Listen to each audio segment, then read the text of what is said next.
cette invitée, c'est Doris Davier. Bonjour Doris. Bonjour. Alors vous êtes coach professionnelle, accompagnatrice d'entrepreneurs, de porteurs de projets et vous êtes à l'origine avec une autre structure dont on va parler dans un instant, des talentueuses. Alors moi, rien que le titre, j'aime beaucoup. Parce qu'on a toutes en l'occurrence des talents. L'idée c'est quoi? C'est justement de mettre un petit peu en valeur tous nos atouts. Oui, tout à fait. En fait, c'est comme vous venez de le dire, on est convaincu que chacun a un talent, un potentiel. Donc l'idée, c'est vraiment d'aller le chercher pour aider les femmes à le mettre au service de leur projet d'entreprise. Et pourquoi les femmes en particulier ? Alors les femmes, parce qu'on a constaté qu'il y avait un frein qui s'exprimait plus particulièrement du côté des femmes, c'est le frein de se dire je ne suis pas légitime à me lancer dans mon projet. Et du coup, c'est ça qu'on a vraiment envie de travailler avec elles. Et donc c'est pour ça aussi qu'on crée un groupe de femmes pour que cette difficulté ou ce frein puisse s'exprimer entre pairs, pas IRS.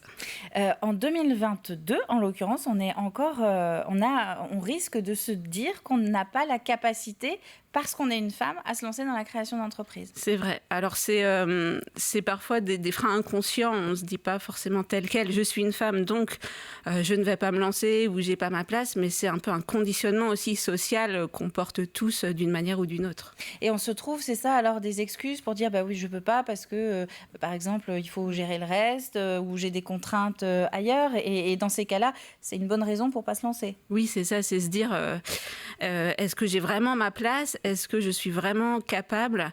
Ça peut être aussi des excuses de se dire je suis pas assez formée, j'ai pas assez de diplôme. Donc il y a parfois des personnes qui vont faire 1001 formations, alors qu'en fait le problème, ou en tout cas la chose qui est à travailler, c'est la confiance en soi, c'est d'arriver à croire en soi, croire en son projet, et c'est ça l'atout de chacun et chacune pour se lancer. Et c'est un peu votre mission, en fait, au quotidien. C'est ça, parce que quand vous accompagnez des porteurs de projets, vous êtes là pour leur redonner confiance en eux, c'est ça ? Ouais, c'est tout à fait ma mission, moi, de coach en tout cas. C'est vraiment de travailler sur la confiance en soi pour entreprendre. Je dis toujours de devenir son meilleur allié pour son projet, parce qu'on peut lire 1001 conseils sur l'entrepreneuriat, 1001 recettes pour réussir. Vraiment, le plus important, c'est d'être sa propre force, quoi. De croire en soi. De croire en soi. C'est déjà un bon bout de chemin qui est fait. Alors, vous avez rencontré Audrey Guilbeault et Claire Matillon, qui sont à l'origine du Café des Entrepreneuses. Là, c'est un peu le même état d'esprit, en fait. C'est des rendez-vous réguliers et tout un réseau entre femmes pour se serrer les coudes et échanger des expériences. Oui, tout à fait.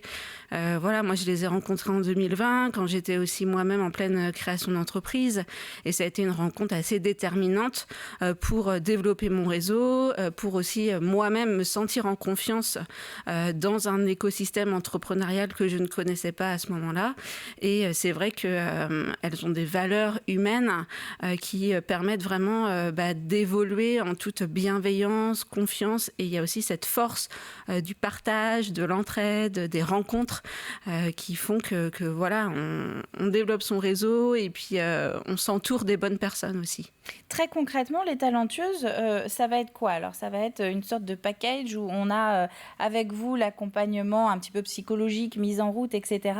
Et avec les filles du Café des Entrepreneuses, de pouvoir se rencontrer, le côté réseau ?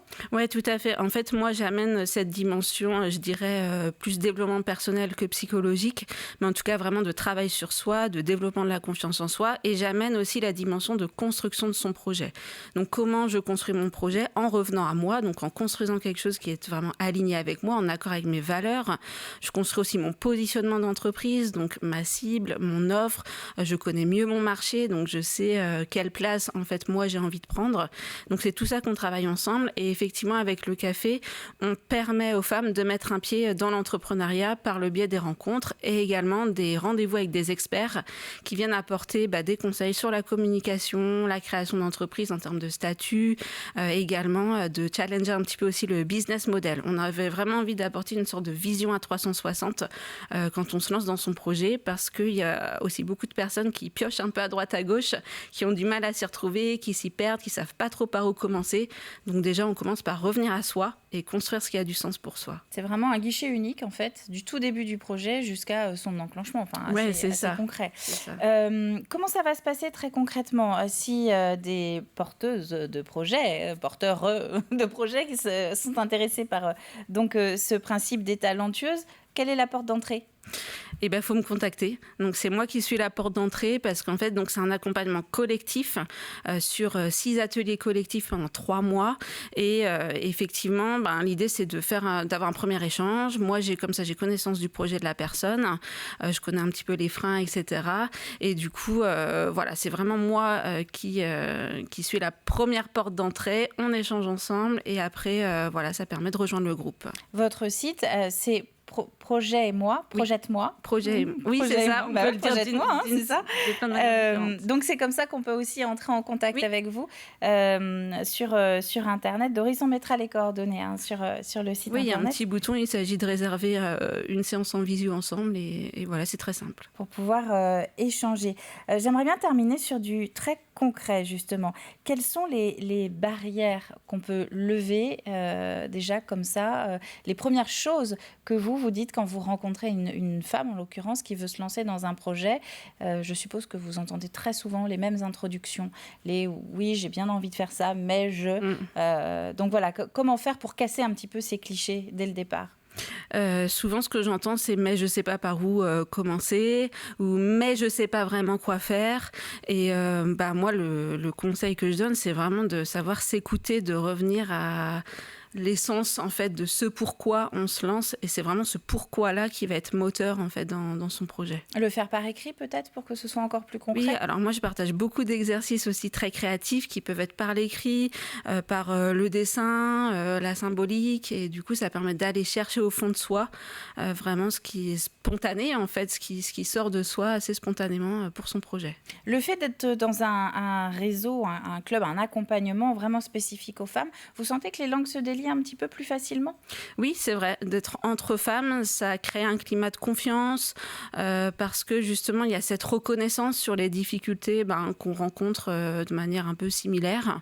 Voilà, donc après, ça ne veut pas dire qu'il faut que être dans un réseau de femmes, mais oui, effectivement, ça facilite en tout cas, surtout dans cette phase de lancement, ça met en confiance. Une bonne porte d'entrée pour vraiment prendre confiance en soi et tester les prémices de sa future entreprise. Finalement. Quels sont les secteurs qui ont le vent en poupe là en ce moment? On a beaucoup de services à la personne.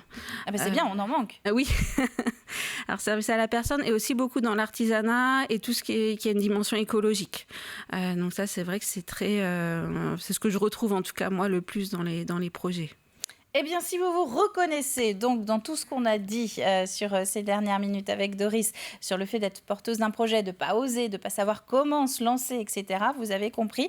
Il y a un programme qui s'appelle Les Talentueuses, ici en Vendée, et qui regroupe les conseils donc, de Doris, de l'entreprise Projette-moi, et du Café des Entrepreneuses, donc avec Audrey et Claire. Merci Doris Davier d'être venue sur le plateau de la matinale. On mettra, donc on a dit, les informations concernant Les Talentueuses, et on se retrouvera bientôt sans doute pour le lancement de projets justement que vous aurez accompagné jusqu'au bout et jusqu'à la création d'entreprises. Merci à vous. Merci beaucoup.